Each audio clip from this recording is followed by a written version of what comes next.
Hello, my darlings, and welcome back to the channel. For those of you who are new here, my name is Ash, and this is the space where you and I get to journey this beautiful thing called life together. So pull up a cozy seat, get something good to drink, because today we're diving in how to build self-trust. We often put our trust in other people, in external circumstances, in a higher power, and sometimes we put our trust in just hoping that things are going to work out for the best. But today, we're going to dive into 12 practical ways to develop trust in ourselves and how to lean into our intuition. Let's get started. Practical tip number 1, keep promises to yourself. And I don't mean keep promises to yourself in the way that you're not sharing about it. I mean, keep the promises that you make with yourself. Trust starts with small commitments. Choose something small, like committing to drinking a glass of water as soon as you wake up in the morning, setting aside 10 minutes in the evening to brush and put oil in your hair. Even something like finally crossing off that item on your to-do list that you've been putting off for forever. Every time you follow through, it reinforces the belief that you can and you do rely on yourself. These small follow-throughs end up making it so much easier to make bigger promises that carry life-changing and larger dividends for your life. So just do it. Keep the promises that you make to yourself. And tip number 2, which you have heard here before, is reflect on past wins. Take a moment to reflect on when you've trusted yourself and it worked out. Maybe it was a decision you made that turned out exactly as you thought it was going to, or a challenge that you overcame and you didn't think you would be able to. Write them down and acknowledge those moments. Sit and savor them. Acknowledge what you've done, no matter how small they seem. They matter. Acknowledging these small successes and noticing how far you've come helps remind you of your ability to make great choices. Practical tip number 3, practice self-compassion. You knew this one was coming. We all make mistakes. But instead of being judge and executioner and tearing yourself apart for making a mistake, practice self-compassion instead. Reframe that negative thought to, I always get this wrong, I'm always messing stuff up, to something more neutral like, I'm learning and I'm growing. Or even better, I'll know not to do that next time. Maybe even go one step further, and when you have an experience where you feel like you've really messed up, sit down and write a letter to yourself as if you were a supportive friend, making sure to include what you value and what you've learned and how this one choice isn't going to change or alter or ruin your entire life. You could also walk around repeating a mantra, something to the essence of, I am human and making mistakes is part of the process. Remember, imperfections, mistakes, learning on the fly does not make you any less worthy of trust. So stop beating yourself up for learning as you go. Tip number 4, take action, even if it feels or looks messy. Self-doubt thrives on inaction, but self-trust grows when you take action. Breaking larger tasks down so that you can focus on one thing at a time teaches your brain that you can actually do this big task, even if it took you 10 steps to get there. And each step forward, each step toward that goal, just reinforce your trust in yourself. Because going from step 1 to step 10 feels very daunting, but step 1 to step 1.2 to step 3 reinforces that you can trust and make good decisions on your way to this big goal. Tip 5, build in a daily check-in. Regularly checking in with yourself is an essential habit for cultivating trust. In the morning, as you're brushing your teeth or your hair or whatever it is that you're doing, take a couple minutes to reflect on how you're feeling and what you need to get through the day. Likewise, at night, while you're brushing your teeth or your hair or in the shower, reflect on how the day went. What were the pits and the peaks? What went well? What can you improve on tomorrow? This simple practice helps you to tune into your inner voice and strengthen your self-awareness. Practical tip number 6, set boundaries and then enforce them.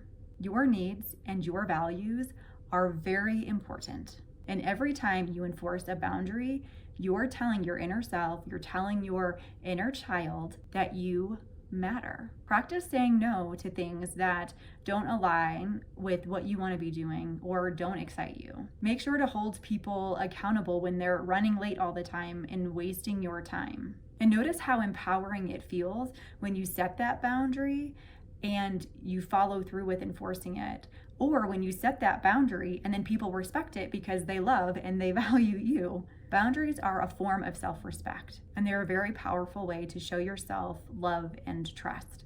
And here's an honesty moment for me. I struggle with the boundaries. The people pleaser in me does not want to upset anyone, doesn't want to rock the boat, doesn't want to cause burdens. And so this is a practical tip that I have been leaning very heavily into, working extensively with my therapist on, because boundaries are hard. And so don't beat yourself up if you set a boundary and you don't enforce it. Just remind yourself, oh, hey, wait, I set this boundary in place because it's important, because I am important. Tip number 7, surround yourself with positive influences. The people who you surround yourself with, or the people that you follow on social media, can either uplift or diminish your self-trust. So surround yourself with people who support you, who encourage you, who motivate you in positive ways, and minimize your time with people who second guess you, who undermine you, and stop following the accounts, or I think you can hide feeds if you don't want to completely cut them out, of the people who put you into a headspace of comparison. And it could be that these people aren't actively trying to tear you down, but if you don't feel good, if you don't feel like a better version of yourself after hanging out with or being exposed to these people that you follow or spend time with, do not waste your time with them anymore. And you don't have to be rude about it. You can do a slow fade if you need to, or you can just unfollow if they don't even know who you are. But stop putting yourself in positions that don't make you feel good and aren't motivating you or encouraging you to be your better self. Instead, reach out to mentors or to role models or to significant people in your life who embody self-trust and confidence and truly want what's best for you. Their energy will inspire you to do the same. Tip number 8, trust your intuition in low stakes situations. Start listening to your gut in small decisions, whether it's choosing what to eat for lunch, changing your shirt because you don't feel good putting it on, deciding which invitation you're going to accept, picking a new hobby. Listen to your instincts. The more you trust your intuition in these really, really small ways, the louder that voice is going to get and the easier it's going to be to follow that and to trust it when bigger decisions pop up unexpectedly. Practical tip number 9, celebrate the progress, not the perfection. Perfectionism absolutely destroys self-trust, and putting yourself in mindsets or situations where you feel like you have to be perfect is a recipe for failure, and it only leaves you questioning yourself more. I'm not saying don't strive to do the best you can. What I'm saying is don't lean into unrealistic expectations. Instead, focus on celebrating your progress, celebrating your milestones, working towards whatever it is you're working toward, and find fulfillment in the journey. Appreciate the effort, the courage, and the learning along the way. That happens even if it doesn't go about perfectly or how you expected. You're still moving in the right direction. So focus on that, especially when we live in a world where it's so easy to get distracted or to change our minds, which that's okay too. But if you've set something that you really want to go for, enjoy the journey, because it'll make the challenging times so much easier to overcome. Shift your focus from leaning on or looking to or needing external validation and recognize your internal growth. Practical tip number 10, lean into vulnerability. This is a tough one because vulnerability literally means that you are opening yourself up to the potential of harm or disappointment. Choosing to be vulnerable, though, strengthens trust, not only in the people that you're vulnerable with, but also with yourself. You can start really small, like taking a risk to share your opinion or your thoughts with a group of people. You can be a little braver and maybe think about some of the things that you fear or don't like about yourself, or I don't know, whatever it is that makes you feel kind of like, I could never tell anybody that. And then choose someone who loves you and is a safe place for you and share that with them. You can tell them, I don't need feedback, I don't need affirmation, I just want to share something with you. I just need you to listen. Vulnerability is a sign of strength. It's not a weakness. And it shows you that you can face challenges and still thrive, even if there is a painful growth in the process. Tip number 11, create a self-care ritual. Investing in your well-being is a powerful way to demonstrate self-love, which is a prong or an element of self-trust. Instead of viewing self-care as a luxury, shift your perspective that it's a non-negotiable. Design a nurturing routine that speaks to you, whether it's expressing your culinary creativity by preparing a delicious meal, or immersing yourself in a book or a movie that really captures your attention. As you engage in these activities that make you come alive while also making you feel rested and cared for, consciously remind yourself that you are deserving of these good things. Prioritizing your well-being is not selfish. It's another form of self-respect.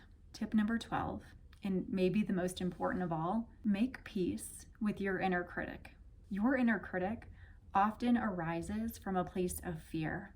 And so instead of trying to fight it, maybe try to understand it instead. Ask what it's trying to protect you from.